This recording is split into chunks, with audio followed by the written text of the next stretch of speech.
Good evening. It's Jenna here from Jenna's Crafting Studio, and it is 7:30 on Sunday, so it's time for Sunday stamping. I'm just checking to make sure everything's okay before I get started here. I think everything is good. So I hope that you had a good day and a good weekend.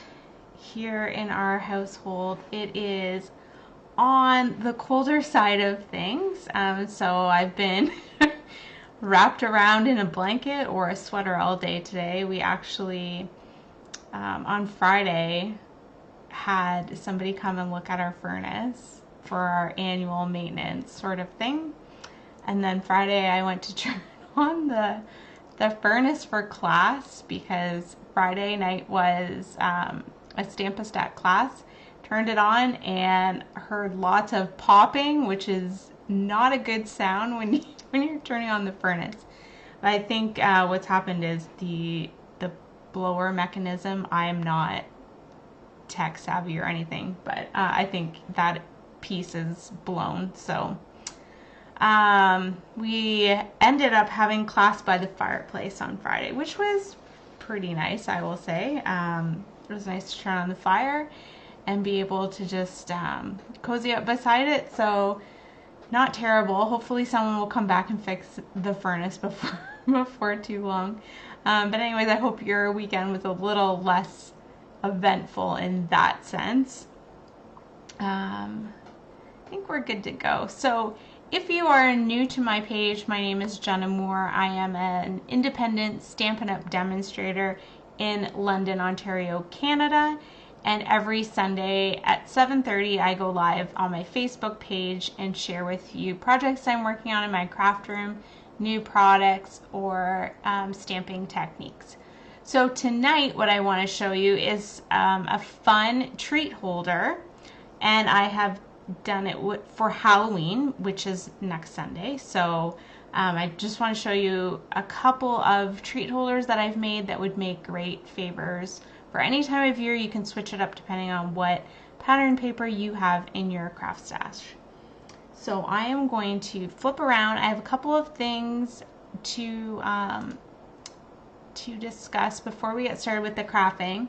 So the November events have not been posted yet, and I will be doing that this week, but I wanted to let you know that November 19th will be the third and last in-person Stampin' class. So that's happening Friday, November 19th from 7 to 9:30, and it is $30, or you can have that class free with a minimum $35 order. So this will be the last chance for you to be able to create 8 cards, Christmas cards, in advance of the holiday season. So if you are interested in that, make sure to RSVP on my website, and actually you can reach those events by visiting my blog at jennascraftingstudio.com. The other class that's happening in November is Class to Go. This is an online class that you can do at your leisure. I do a video tutorial and a PDF tutorial. You get all of these supplies, and you also get $25 in product, and that class will come out the end of November. So if you've been trying to order the Penguin Place bundle, you will know that it is not orderable right now. It is supposed to be coming back into the warehouse early November, so it should be in time for this class. Fee is $40, which includes your card supplies and $25 in consumable products. If you choose to add on the bundle to your class fee, you will end up with your card supplies being free. So it's $68 for the bundle and with the $25 consumable products. So look out for those events to be posted on Facebook, and like I said, they are available for RSVP on my website. So the inspiration for the treat holders that I'm making tonight, I knew I wanted to make these treat holders to show you, but actually what inspired the theme for it is a swap card that I received in the mail this week. So our team, our Stamp to Create team, which is our larger team group, does monthly swaps, and this month's theme was animals. And so I received this fun card from Cindy Coster, and what really drew me to this card was that it was Halloween themed, but with no stamps. And for myself, we do Halloween, but it's not something that I craft with. And so I don't personally own any true Halloween stamp sets. So this was where my inspiration came from for that. So thank you to Cindy for that inspiration. So what I want to show you tonight are these great Hershey chocolate bars with a pull out. So what I've done here is I've used designer series paper to make these wrappers. So the paper that I'm using tonight, so I do own Halloween paper. This paper is a 6x6 pack in our July to December 2021 catalog, and this one is called Cute Halloween, and it is just that, cute designs for Halloween. So I'm gonna flip through and show you here. This one, I didn't notice that one the first time I went through. That one's super cute. But they're double-sided, of course, like our designer series paper is. One side has a color theme, and then the back side is black and white, which is nice. So I've pulled this paper and I've pulled some dies to create these fun treat holders. So this is a full sheet of 6x6 paper, and the ribbon that I have on here actually helps to pull out the chocolate bar. So these are fun favors you could use for any time of the year. These Hershey chocolate bars, I've just used the plain ones. These are quite popular. You can get them anywhere pretty much. And so I want to show you a couple that I made, and then I will show you how they go together. So this is the first one, which was inspired by the card I just showed you, using the cat punch and the playful alphabet dies, which I'm going to be using on all of these tonight. This is the second one. So I chose for this one this fun pattern of paper. I'm going to see if I can get closer here so you can see. So it says boo on it, which matches the sentiment in the playful alphabet. And then I actually took, you'll notice this piece of paper is cut a bit. So because I don't have dies or anything to go with the paper, what I did is I just fussy cut with my paper snips around the ghosts. And I don't know if you'll be able to tell this on the video or not. Let's see if I can zoom in. I did end up, I'm in a Wink of Stella phase, so this happens to me from time to time. I grab out my Wink of Stella pen and I use it on everything. So if you're not familiar with what Wink of Stella is, it's, if you see that slight glitter look to the ghost, Wink of Stella is a glitter pen. It's a clear glitter pen that you can get in our annual catalog. And it's got a brush tip on it. It's filled with glitter fluid, and you can add it to anything. So I like to use it on Christmas cards normally for trees. You saw me use it last week with the paper pumpkin kit. So now I'm using it on everything. Using it on ghosts here for this project. And then the one I want to show you tonight that we're going to work on is this one here. So I've pulled this super cute pattern with the vampires on it. I'm going to grab one of those sheets out. So the pink color is Flirty Flamingo, so that to me is a fun Halloween color. And then the back side is this really dark gray. So we're going to use this piece of paper, and then I've pulled in the boo from the Playful Alphabet dies, so I'll show you how those work.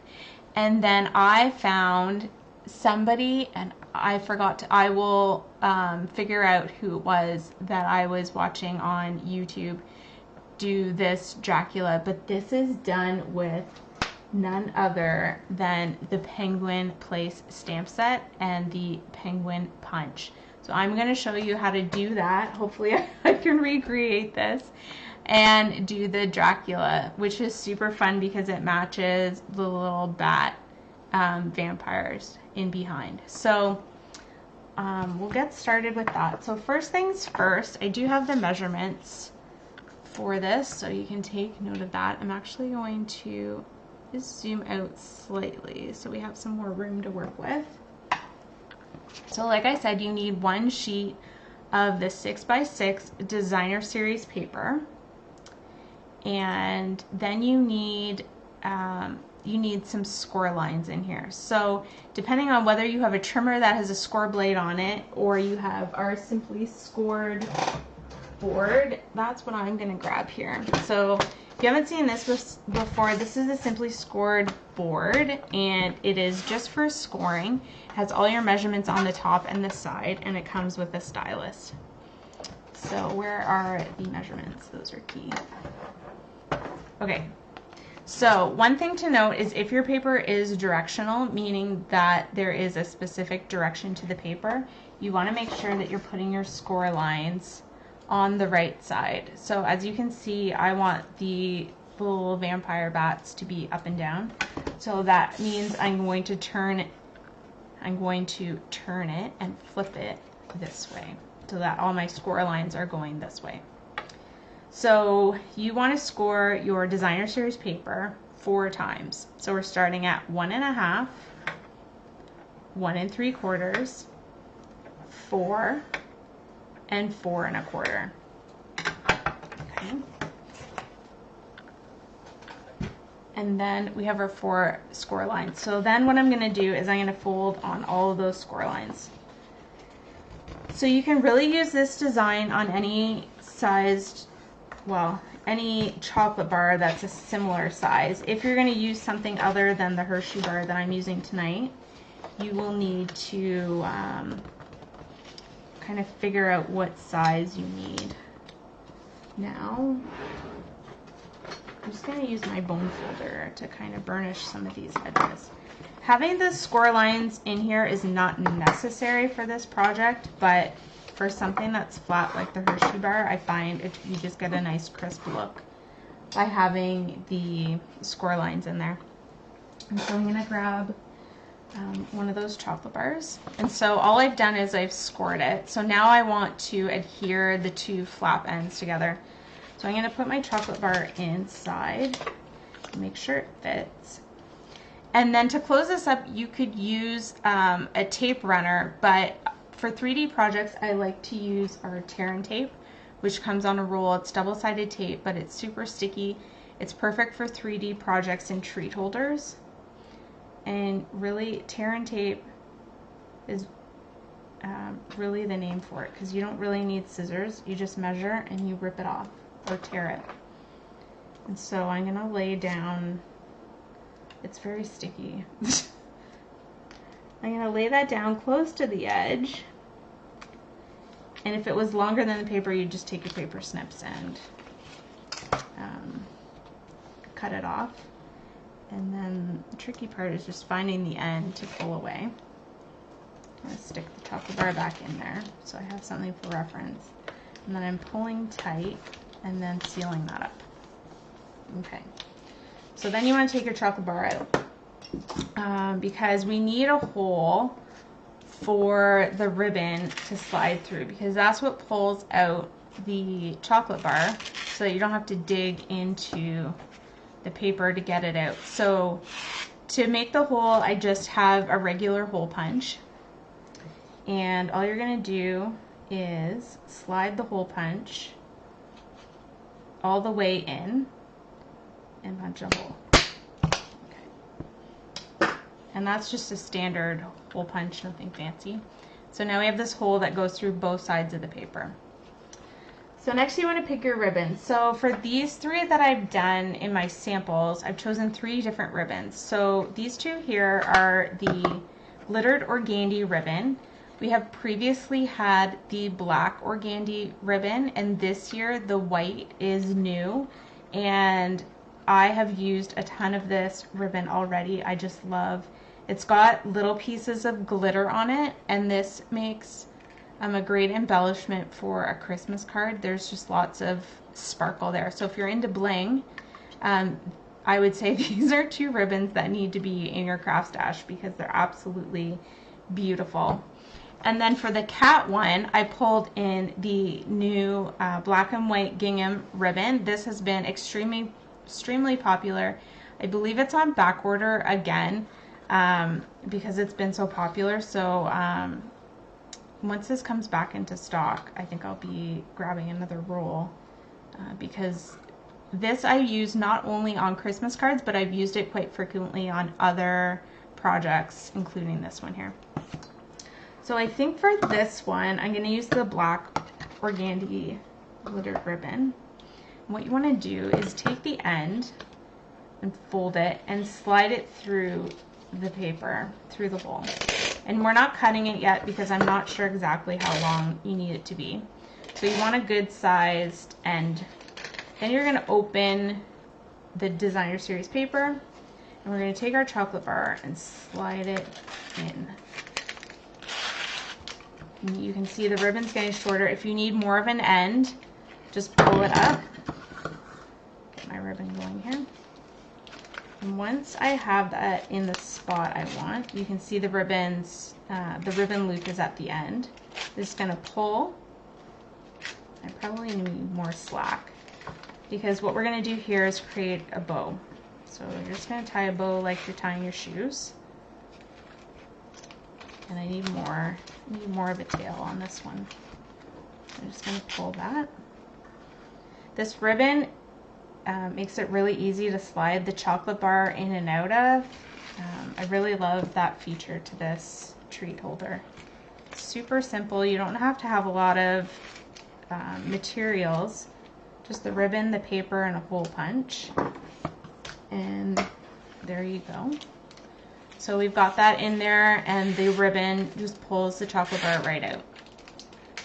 So the rest of this project is really up to you, because it depends on what you have in your craft stash that you can use to decorate your chocolate bar. So this, as you can see, it doesn't matter what type of paper you have. You just need one sheet of 6x6 paper. It could be Christmas. This would be great for table favors, for an upcoming event, either for Halloween or Christmas or a baby shower or a birthday party. You know, there's lots of options for this this project.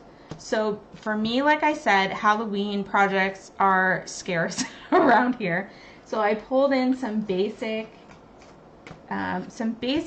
craft tools that I thought would be fun to decorate the chocolate bar. So I've got a scrap of basic white here, and it's just big enough that I'm going to cut one of these frames out. Now, if you've been watching Sunday Stampin' for a while, you've seen me use these scallop contour dies quite frequently. They're ones that I use most often these days. I'm pulling out the second smallest frame here, and we're going to create a little die cut label. So most of these labels will fit in my mini machine, so I grabbed that out tonight. I'm going to put my cutting plates on, and then put my paper down, and then the frame. Other cutting plate on top, and then I'm going to slide that through my mini cut and emboss machine.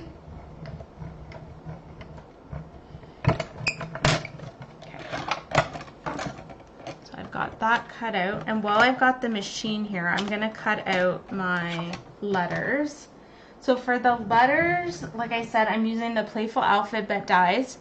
These are great dies for scrapbooking or number cards if you're into, you know, if you have little kids in your life and you want to do their numbered birthday cards.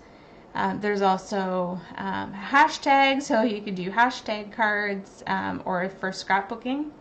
So for this card, I'm picking the B and the O, and actually there is a second O, which is handy. There's a few doubles like the E's and the A's, so that's kind of nice. Then you don't have to cut a million passes through. So got my 3 dies there. And because these dies are small, I am going to choose to use the adhesive sheets on the back of my cardstock. So I've just pulled a scrap of pumpkin pie cardstock, and I'm going to put some adhesive sheets on it. So these adhesive sheets are available in the annual catalog. I like to use them on detailed dies so that I don't have to mess around with with little bits of glue. So you just cut them out to whatever size you need for your paper. And it's got a backing on it. So really what I'm doing is I'm making the dies into stickers. So pulling that backing off, and then sticky side down on the cardstock. There we go.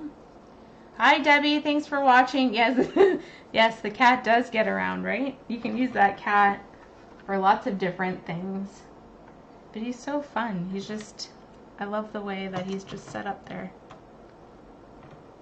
Okay, so we've got B, O, and O, and I'm a rebel. I'm gonna cut them all at the same time. I like to take risks in my crafting life, so I'm gonna put them all in there and take a whirl through. Okay, so we're all done with our die cutting. I'm gonna pop out these letters, and then I'm gonna take my take a pick tool, pop the letters out.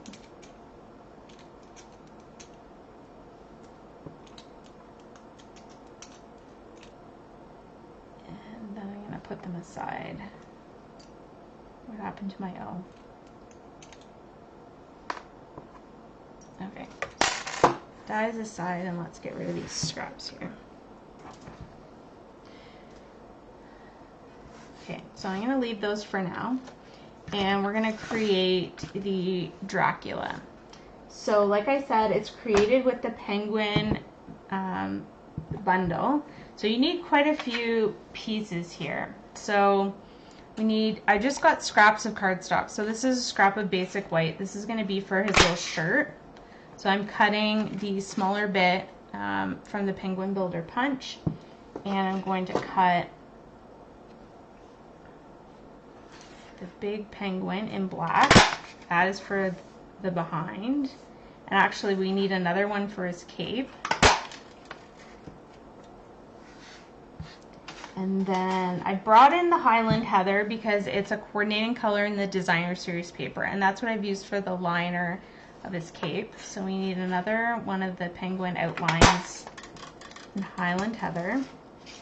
And then the last piece we need is, I brought in Smoky Slate, and we're gonna need one for his face. And so there's the little, two little pieces, one in black, or one in white and one in Smoky Slate, and then the penguin outline, two blacks and one Highland Heather, and that should be good. So then what I'm going to do first is the stamping. So in the penguin place, I'm pulling out, oh, I've already pulled them out. Where are they? This little bow tie. Where is it on here? Down here. And then the eyeballs. I've also grabbed my Stampin' Right marker in basic black because I'm going to draw the mouth on. And then for the little fangs, I am using the Stampin' chalk marker. This is available in the annual catalog. If you had watercolor pencils in white, you could use that as well. So I'm using Memento black ink. I'm going to do this little bow tie first. I'm going to do that kind of right at the neck on this piece here. Okay. And then the eyeballs I need to do on the gray part. So when I was watching the video, I noticed that they only do one eyeball at a time because you want the eyeballs a little closer than the stamps. So I've got two little eyes, and then I'm going to draw my nose.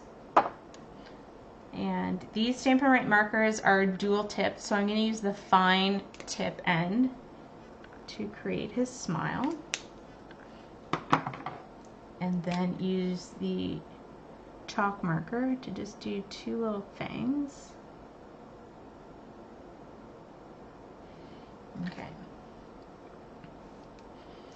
And now we put everything together. So the first thing, so this is going to be the main piece, and I don't want the little penguin arms there, so I'm just going to cut them, trim them off so he looks like that. It looks more like one of those wooden peg toys. And then what I want to do is trim this up because we don't need the face on this white piece. And actually you can use the punch and the top part of his head here to put that in and just get a nice little neckline. Okay. Just trim that up a bit. So now he's got his neck with his tie. Hopefully I did this okay. Yeah, so these two fit on top of each other. So I'm just going to take some liquid glue and glue these together. Whoops.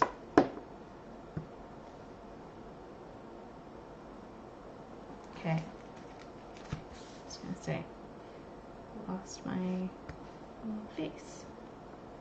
Okay, so we have that part. Now what we want to do is sort of trim off the round part of this. We want to make it more square so it looks like a shirt. So I've lined these up, and then I'm just going to do a diagonal cut and turn it over and do another diagonal cut. Okay, so that looks more squared up. And I'm going to glue this on to the body. Again, using liquid glue. Just when there's small pieces, I find it's easier to use the Tombow liquid glue. Glue that in the middle. And then we're going to make his cape. So the cape is actually two penguin bodies, one on top of the other, but we want to create a little edge of the cape here. So I'm going to trim both of them sort of by removing the heads. It still sounds very violent. Violent as I cut the poor little penguin. And then I'm going to, again, square these up a bit. So I'm cutting them on angles. There we go. And now when I put them together, you can see a bit of the black, which is what we want. I'm actually going to trim this up a little bit more so you can see more of the black cape behind. And then I'm going to glue these two together using liquid glue.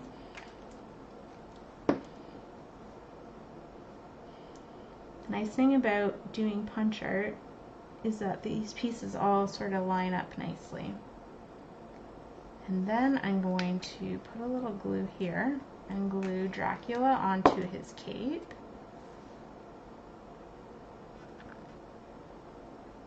Now let's see. There we go. So isn't that fun, turning the penguin into Dracula? It's fun when you see on YouTube and Pinterest all the fun things that people make from different punches. I can never seem to figure these out on my own, so I'm so grateful when other people share how to use your punches and make other things. So now we'll put everything together. So I've got my white label, and what I want to do with this is just create a bit of interest on the black, or on the blank space. So I've grabbed the colors that coordinate with the Designer Series paper in the Stampin' Write markers. So I'm using Highland Heather, Old Olive, Pumpkin Pie and Flirty Flamingo, and my black, if I can find it. And I'm going to do some splatter. So I'm using the brush tip this time on these markers, and I want to clear everything out so I don't get my other pieces splattered. And I'm just using the inside of the lid on the marker and doing like a flecking pattern, and you can see, kind of zoom in here so you can see, get some splatter on there. Just adds a little interest when you have a lot of white space going on. And then this is the black. Okay. So we'll let that dry a little bit. And now we're just left to put everything together. So the first thing I'm going to do is put the letters on. Because they have the adhesive sheets on them, I can just pull the backing off, and then we create like a sticker which is really nice. You know what? I want to start with an O so I can get my spacing. So I'm just going to leave that there. So we'll start with the O's. See if I can get the backing off this O. Here we go. If you can't get the backing off, I would suggest using your paper snips or the Take-A-Pick tool to get the backing off. So I'm going to start right over close to the right hand side of this tag and take the second O.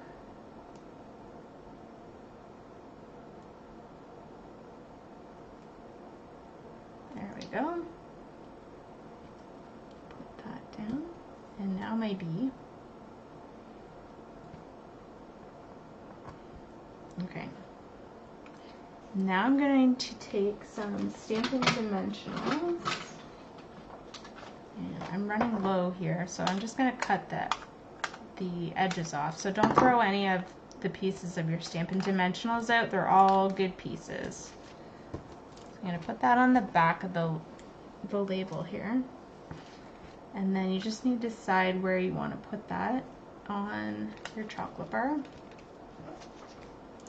And then I'm going to do the same on Dracula. I'm going to put some Stampin' Dimensionals, probably just this one big one. And then he's going to go on the left-hand side of the tag. There we go. And then to finish this off, I'm going to use a couple of our matte black dots to embellish the tag. Now the other end of the Take-A-Pick tool is a great, it's got the putty on it, so it's great for picking up these dots and any other embellishments like this. Put 2 on there. And there we have it.